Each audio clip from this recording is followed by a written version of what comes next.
Hello, everyone, and thank you for tuning in to watch my presentation on the legend of Cora Youngblood, Oklahoma's forgotten prodigy. My name is James Gregory, and I'm a doctoral graduate student at the University of Oklahoma. And today I'll be talking about Cora Youngblood Corson. It's a name few people have heard, with a legacy fewer understand.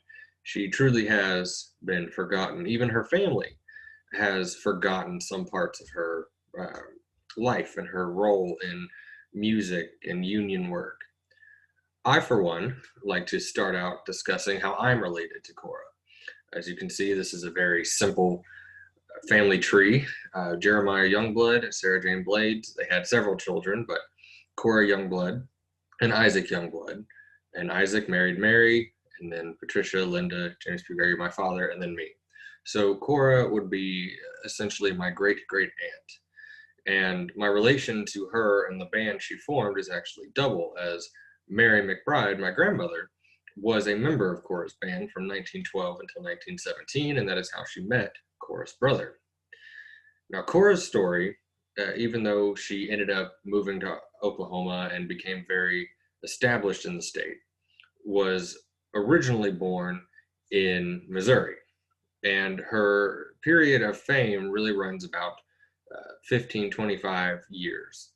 This is a very rough draft showing 1901 to 1934, and I'm just using newspapers.com. But you can see from this graph kind of the periods of Cora's fame and popularity. 1913 and 1914, obviously 1915. Now, 1915, she was performing in state fairs all over the country. So it's running several advertisements over and over. So that number is quite large because there were just so many advertisements about her performances. But 1912 to 1915 is kind of the peak of Cora's career in vaudeville. Now, Cora herself, as I said, started out in Missouri. She was born in Republic, Missouri on January 19th, 1886. And her father was in a mercantile business. Now, it seems Cora wanted to go to school, so this photograph is an article about her being in St. Louis studying millinery, so making ladies' hats. Well, in 1902, or actually it was in 1901, her father bought land when the Kiowa, Comanche, and Apache lands opened up in Oklahoma Territory. So he bought a section and moved the family there.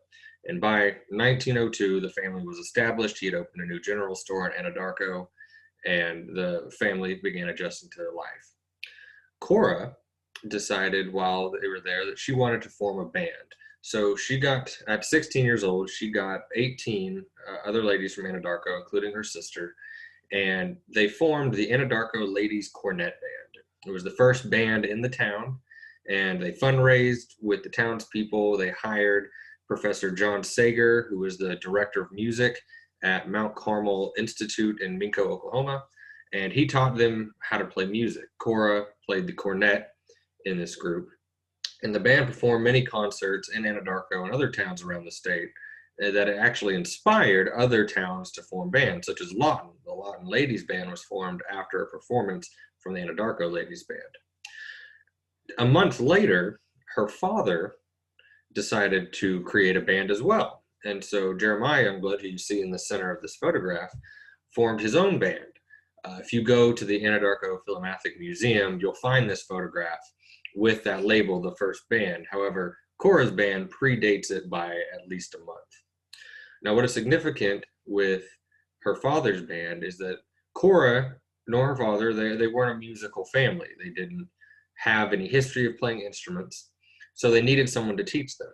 So Cora and the girls had the professor. Well, her father had a man named Charles Corson, who you can see right here in the photograph. Charles was half Piegan, and he'd come from Montana. His father, who you see on the right photograph on the left, Schuler Corson, was a member of the 7th Infantry in Montana. And he had a son named Charles, and then he went and got married. Well, Charles was brought to Corson when he was around the age of 10. And for some reason, Schuler decided the best action was to send Charles to the Carlisle Indian School. So Charles attended the Carlisle Indian School for several years, where he played second cornet in the band. He learned music, he learned how to teach music, and he graduated in 1902. When he left, he went to Anadarko and got a job as an assistant leasing clerk at the Kiowa agency. So while in Anadarko, he met Jeremiah Youngblood and joined the band and taught the men how to play instruments. So through this connection with Jeremiah, Charles met Cora, and within a couple years, they began dating. And in 1904, the Lawton Ladies Band, the ladies band from Guthrie, and I believe the ladies band from Stillwater were going to form a band and go play at the 1904 World's Fair in St. Louis. But a sickness inflicted some of the girls from Lawton, so there were a few spots open. And Cora was able to get a spot. You can see her in the back right here, back row, second from right. And she played cornet at the World's Fair as part of this Oklahoma Press Association band. Charles, at the same time, was a member of the Haskell Indian Band. And so he was at the fair as well. And in 1904, in June 22nd, 1904, Charles and Cora got married. So Cora took Charles's last name, became Cora Youngblood Corson. And that's the name that she is known throughout her career. However, both of them were entertainers. It seems after they got married, Charles continued traveling with the Haskell Indian Band, and Cora went her own way. So they really didn't see each other much. Their correspondence was very slim. They didn't talk very often. But within a year, in 1905, Cora joined the Helen May Butler Band. And with such, she began touring the country with them. Now, she learned to play cornet, and that is what she had played in all these bands up to the point. But when she joins Helen May Butler, she's playing the euphonium. And very quickly, within a few weeks, Cora's skill lands her several solos, vocal solos. She had a soprano voice, as well as euphonium solos in the band. So Cora had already switched instruments, learned it in a quick time, and began traveling with Helen May Butler. Well, Helen May Butler's opinion of Cora when she hired her was, and I can quote, "I consider Miss Cora Youngblood Corson a phenomenal find. I prophesy that she will become one of the greatest, if not the peer, of all lady baritone players." So she quickly earned a reputation within the band and at all the venues that they played at. However, Helen May Butler suffered a prolonged sickness at the end of 1905, but this actually opened a new door for Cora. J. Leslie Spahn, who was the husband of Helen May Butler and the manager, decided to take Cora and take her talents into the vaudeville theater. Cora very quickly became a hit. She performed solos and euphonium, and she began to add things into her play, such as Native American songs and dress. And this seems to be the beginning of Cora being considered a Native American performer. In several books and papers that mention Cora, they always mention she's Native American or she's Cherokee. However, Cora is actually not Native American. As I'm related to her, I and a few cousins, we've done DNA tests, and there is no Native American heritage in our DNA. And the Youngblood name is a Germanic name, and the genealogy traces her family coming all the way back to the Revolutionary War, Tennessee, and then to Oklahoma. So it seems it was a connection of her last name being Youngblood, living in Anadarko, Oklahoma, and then adopting this dress and these Indian songs that gave her the idea of being a Native American. However, she is not. It was just a part of her act. But as she got into vaudeville, she quickly became a hit. She did very well. As you can see here, they would announce her Helen May Butler outfit, her street outfit, and her vaudeville outfit. So you have three different Coras. And she's gifted with a wonderful voice. And this says a past master of the French horn, but she never played the French horn. And it was always an act. Well, her success in vaudeville, as soon as the vaudeville season ended at the end of winter, she would go back to the Helen May Butler band and continue their season of performing outdoors during the summer at all these different venues. Well, her fame from vaudeville and her ability at playing the euphonium landed her a new contract. So she signed a 5-year contract with J. Leslie Spawn that was supposed to go from 1906 to 1911. And she received a salary that far exceeded all the other ladies in the band. And she was even given associate director as well. And it was also reflected in advertisements, such as this one you see from Billboard magazine. You have Helen Mae Butler and her ladies band, and Helen Mae Butler is featured prominently, but now Cora is being featured almost as prominently from the woman who ran the band. And you see she's billed as Helen Mae Butler presents America's most versatile lady musician, Cora Youngblood Corson. And then, of course, at the bottom, you see that small print, also Helen Mae Butler's 9 Musical Girls. So Cora had already been booked solid. She had already created quite a career and lended much to the Helen Mae Butler act.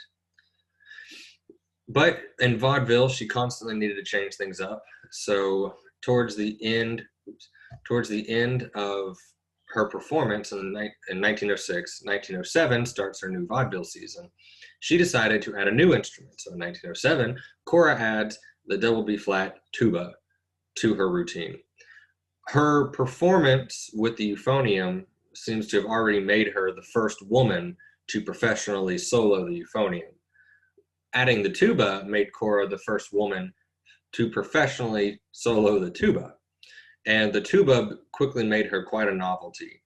The newspapers were always mentioning it. One newspaper remarked that although only 20 years of age, she's accomplished more in the musical world than most of the star male musicians at 30 years of age. Her novelty was this small woman, though she was about 6 feet tall, who would play a tuba with the skill of someone who'd been doing it their entire life. This also changed things. In 1907, her contract, remember, went from 1906 to 1911. In 1907, instead of returning to the Helen Mae Butler Band, Cora left and formed her own U.S. military ladies band. Now, as you can see here, Cora is right here in the center. She forms this, and J. Leslie Spawn is her manager. Now, Leslie was married to Helen Mae Butler and was her manager. So there seems to be, and some of the family members of Helen Mae Butler seem to have this idea that perhaps there was a relationship between J. Leslie Spawn and Cora, because he leaves Helen Mae Butler. They get a divorce officially the next year, and he becomes Cora's manager, and he starts traveling with Cora and stays with her for about the next 15 years. So Cora's now performed this.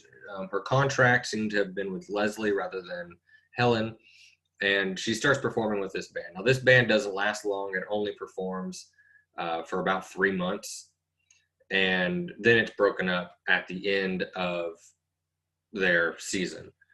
As soon as their season ends, Cora decides to go into vaudeville full-time. So she leaves this women's military band, and she becomes the Cora Youngblood Corson and her Sextette. This is an early image. She calls on friends from Anadarko. Her sister Eula comes and joins her. Ida Mundell, Grace Acton. These girls that had joined her in the Anadarko Cornet Band quickly traveled and joined her for her new venture into vaudeville.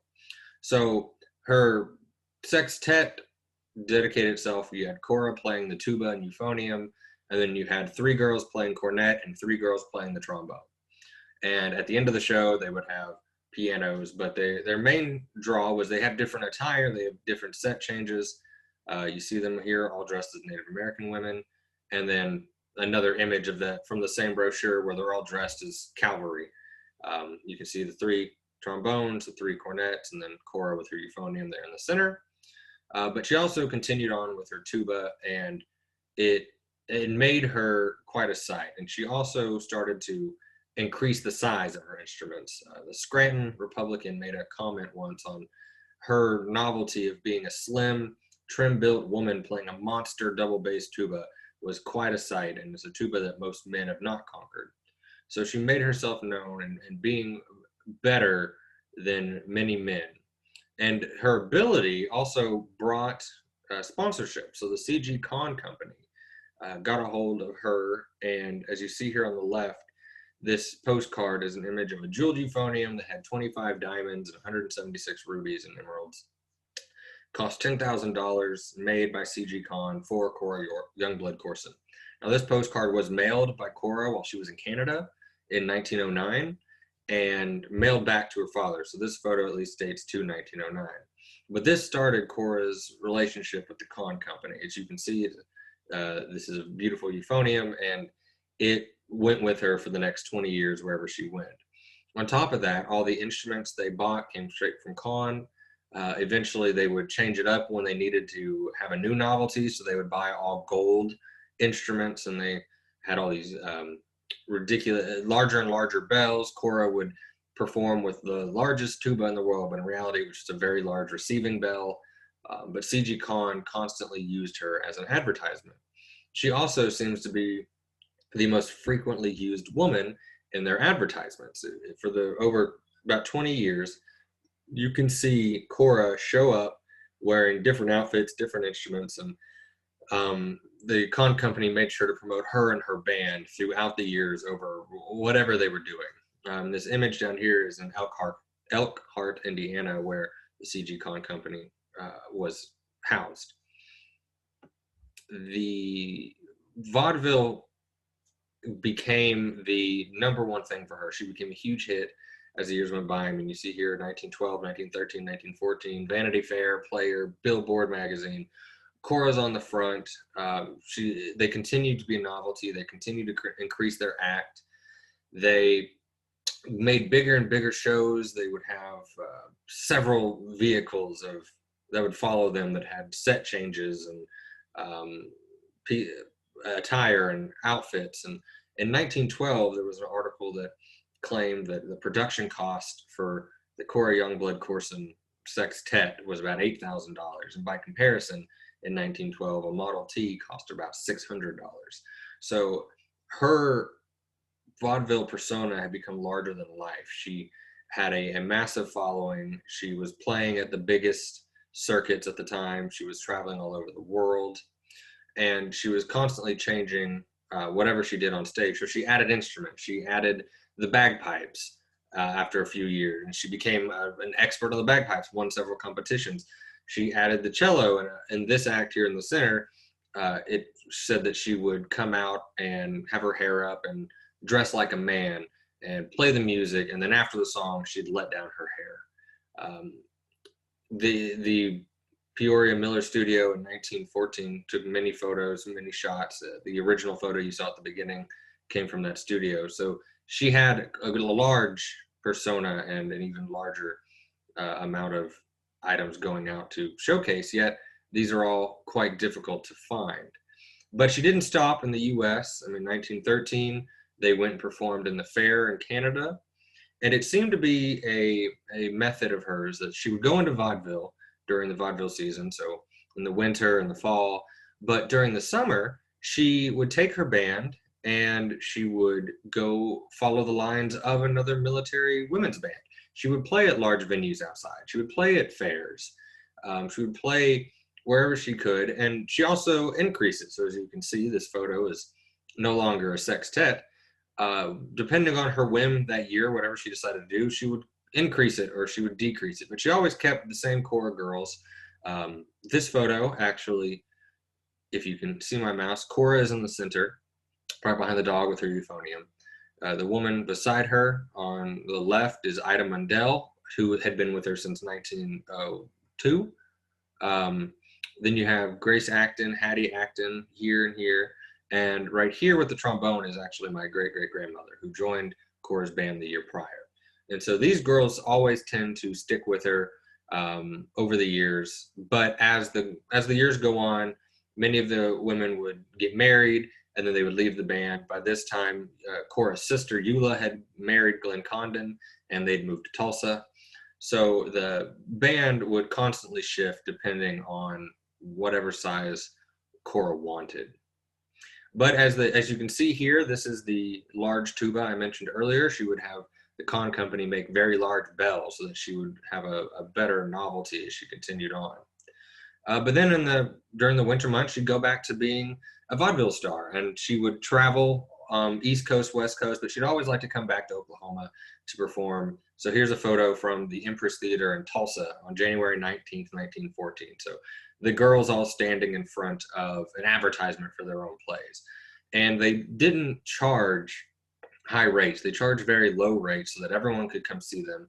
And they constantly sold out. Their show lasted about 20 minutes, but they always gave plenty of time for several encores.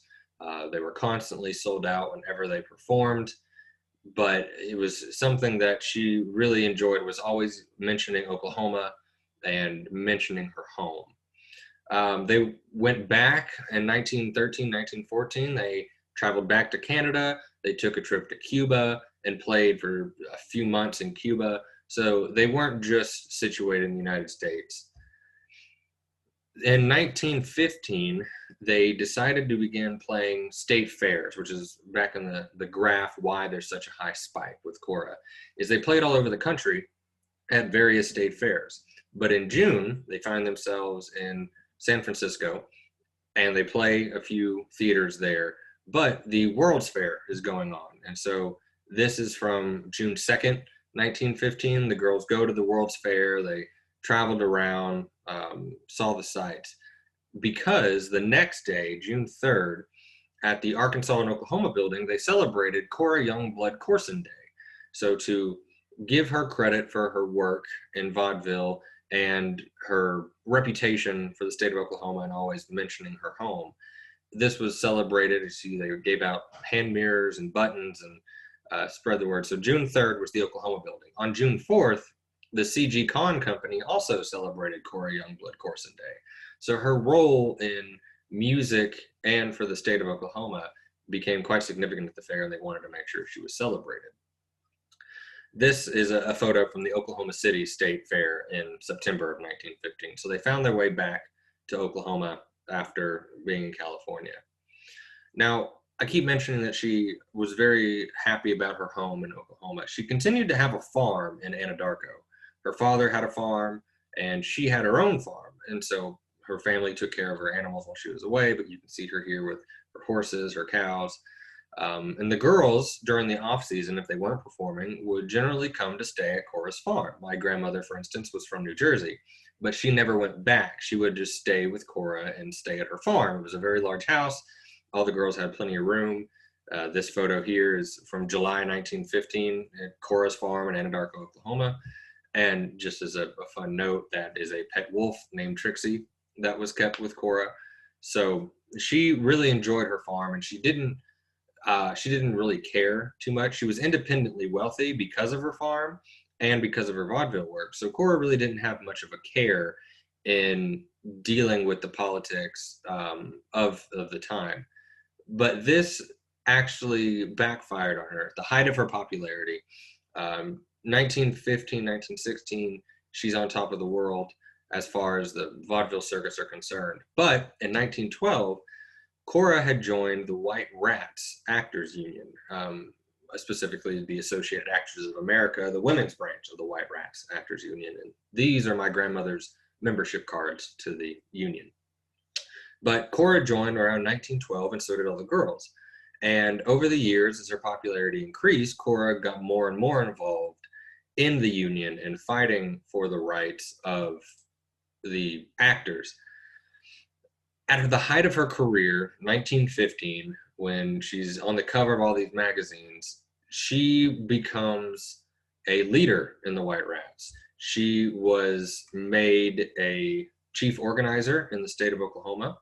She was the only woman given that position within the White Rats. She made herself very vocal about the opinion, and she didn't really care what happened. So in 1915, the White Rats decided to start a strike against the VMPA. And the VMPA stands for the Vaudeville Managers Protective Association. And this was the major theaters, the Orpheum, Keith Albee, the major circuits in vaudeville pretty much there was a trust, had a monopoly over vaudeville. And they would charge the performers a fee in order to be allowed to play at their theaters. Now, this fee is on top of everything else, and the White Rats, and Cora especially, believed that this fee was ridiculous. It was taking away money from them, and in a sense, they were just controlling everything, and she wouldn't stand by it. So she led the strike in Oklahoma City, and this strike went on for a few weeks. The state of Oklahoma stepped in to get involved to clear it up, but it didn't really end very well, but it didn't stop them from striking. So Cora then continued on her season, played in a few other performances, but because of her activism now with the White Rats, she made her way to New York, she made her way to Chicago, and she found that the theaters would not play her. They canceled her performances, which just made her angry and decided that she was going to fight them even more. So this is an article from the Tulsa World. Oklahoma girl is fighting octopus. So she goes to Chicago, and she decides that she's going to fight them with everything she has. It doesn't matter. So you see, this is a quote from Cora. My first move will be to invade my home state where everybody believes in fair play. I shall take my act with scenery, costumes, gold instruments, and all other properties into the theaters of Oklahoma that are not controlled by these disreputable, blood-sucking Chicago grafters, and show them that I can prove my case before the greatest court in the world, the American public. The trust figures that its word is law, that it's the Supreme Court of vaudeville, but I know better. I know that they cannot survive if they do not give the theater patrons their money's worth. Dozens of good acts are laying off now, while cheaper ones are working. But I am not going to lay off. I am going to keep working. I leave for Oklahoma tonight, and I shall play the large towns and the small ones. The trust evidently wants to fight. They shall have it. So Cora decided that if the trust thinks that they can tell them which large theaters they can play at, that she'll prove them wrong, and she doesn't need these large theaters. At the time, the idea of playing small town theaters was you're on your last leg of vaudeville. You'd want to be on these large circuits. You want to be in the major cities. You don't want to be playing small town theaters. But Cora says, I don't need them. I can make a living off of these small towns. And true to her word, this comes from my grandmother's scrapbook. This is a route book. So, as you can see, in December of 1915, she's in Chicago, Illinois, which is about the time this interview came from. After she makes her statement, she says she's going back to Oklahoma. You see her in Indiana. You see her moving south. And then she's in Kansas, and then boom, she hits Oklahoma. And as you can see here, she hits Bartlesville, Pawhuska, Tulsa, Tahlequah, Wagner, Chelsea, Veneta, which you see this photo is misspelled up here, but this is a poster from their time in Veneta, Oklahoma, and you see it right here. Grand Theater Sunday, Sunday the 23rd, Veneta, Oklahoma, Grand Theater. So true to her word, she came back to Oklahoma and started performing at every small town theater that would let her in. Now these theaters were promoting her quite well. They actually thanked the VMPA, the trust, for allowing Cora to come down here because she was not performing at these small places. So these small towns were getting an act that had been on the largest theaters in the country, and now they get to see them perform. And so the prices were cheap enough that everyone could come and bring their children and see Cora perform at these small towns. They also decided to continue protesting. So as you see here, some photos of the union workers meeting at the Hippodrome. These two, I don't know their names, but they're protesting and striking at the Lyric Theater for being unfair. And I believe these are the two people who were arrested at the Lyric Theater for striking. There was a man and a woman arrested in Oklahoma City, and I believe that's who's photographed here. But they constantly kept fighting. They didn't stop. They didn't roll over. They didn't care that the Vaudeville Trust wanted them out. This is an article from April 1st, 1917. So then she goes into even more work, and she decides she's going to go into bigger strikes. And so she goes back to Chicago and starts striking at all these different theaters within the city.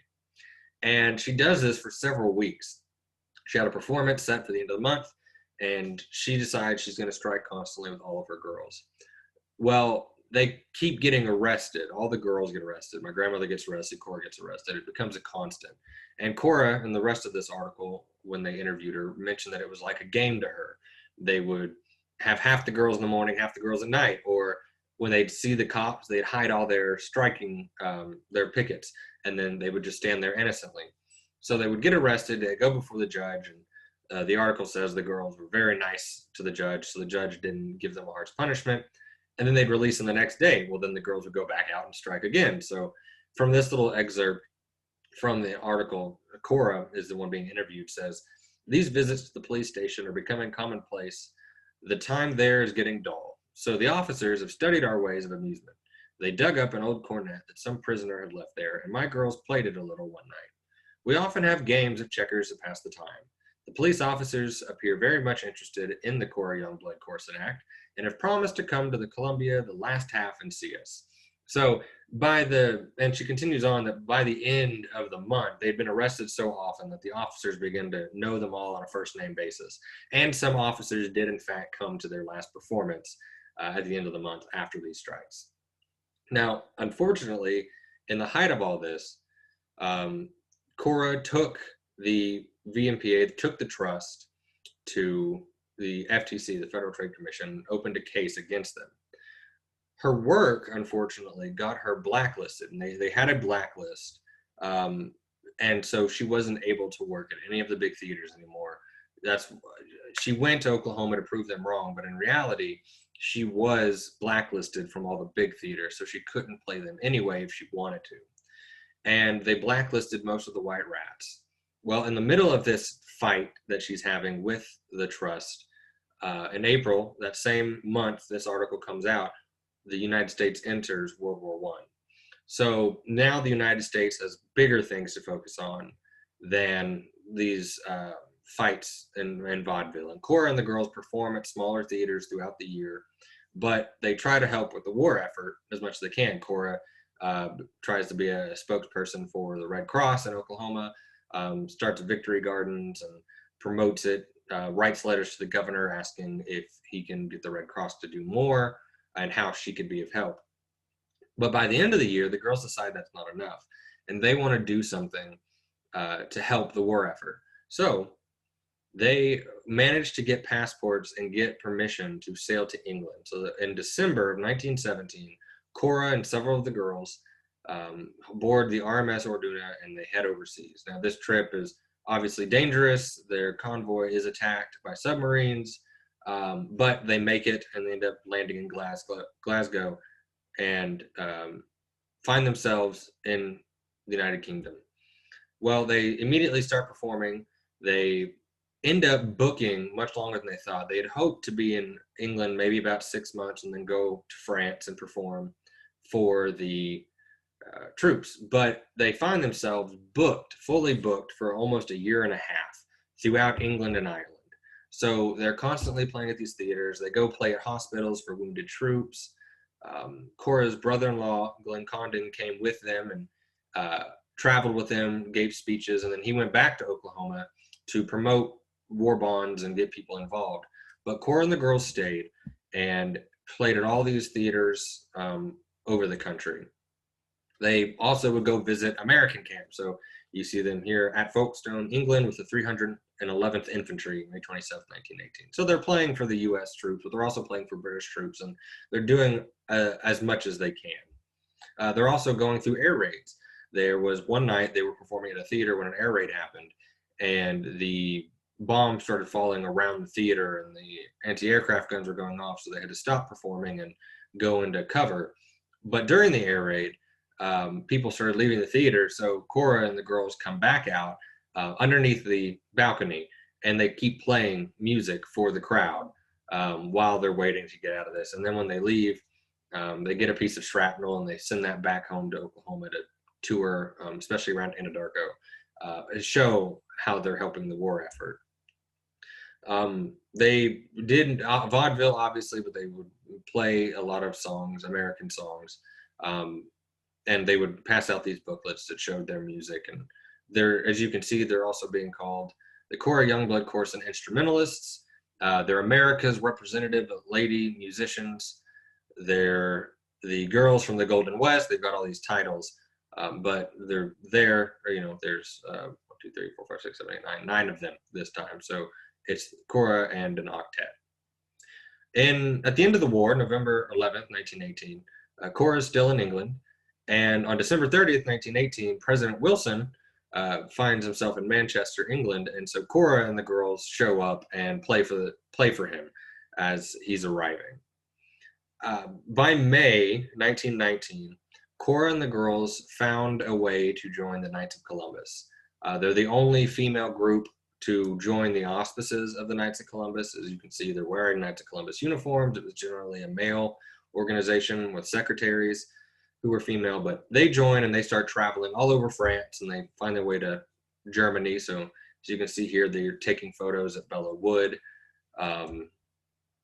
They find their way into Paris. They play for American troops in Paris. And then they go to Germany. And this is towards the end. The troops started coming home by June, July, August in 1919. So they're in Germany playing for the 2nd Division of the Marines here for June 2nd. And then once they're done touring Germany, they come back to France and they go to Camp Pontarlier in Brest, France, which is the large camp where American soldiers are leaving and going back home. And they start performing for the Knights of Columbus Carnival.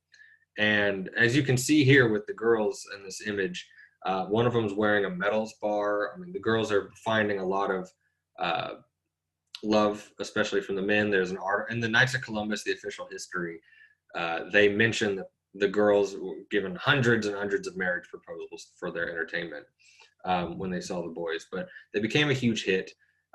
They played for thousands and thousands. Some of the numbers on their paperwork shows that hundreds of thousands of troops they played for overseas. And there was even an account that General Pershing said that Cora Youngblood Corson entertained more troops than anybody except for Elsie Janis.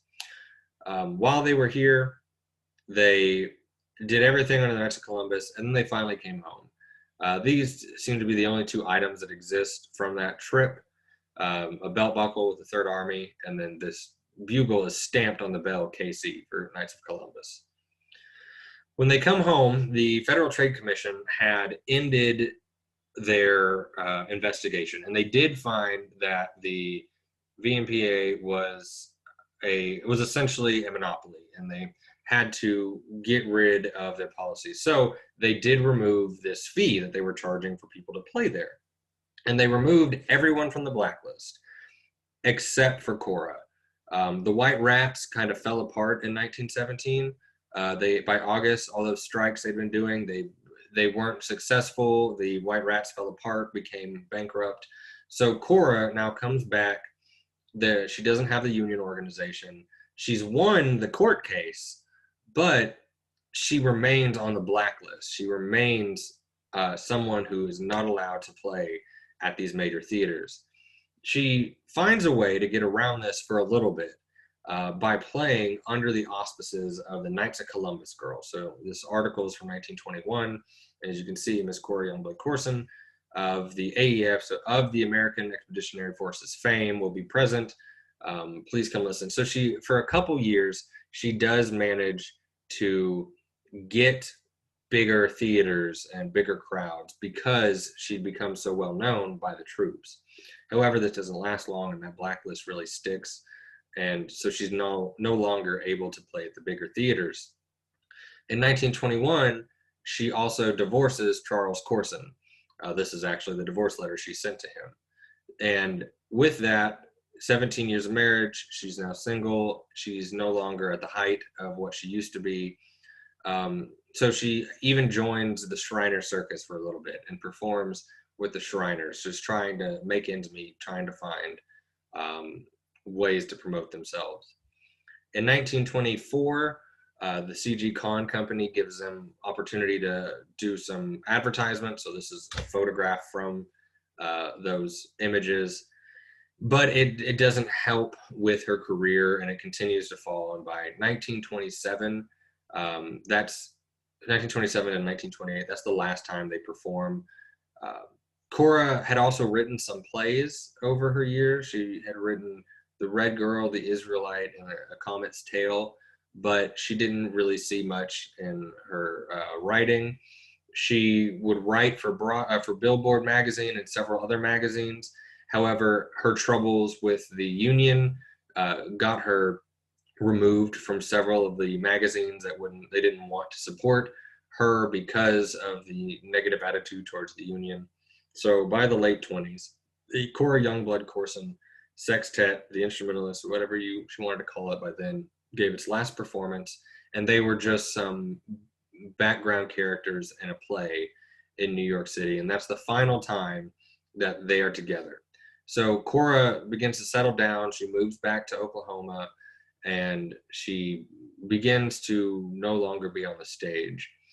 Then, all of a sudden, in 1929, she joins the United States Indian Band, or the United States Indian Reservation Band, under the name Princess Youngblood.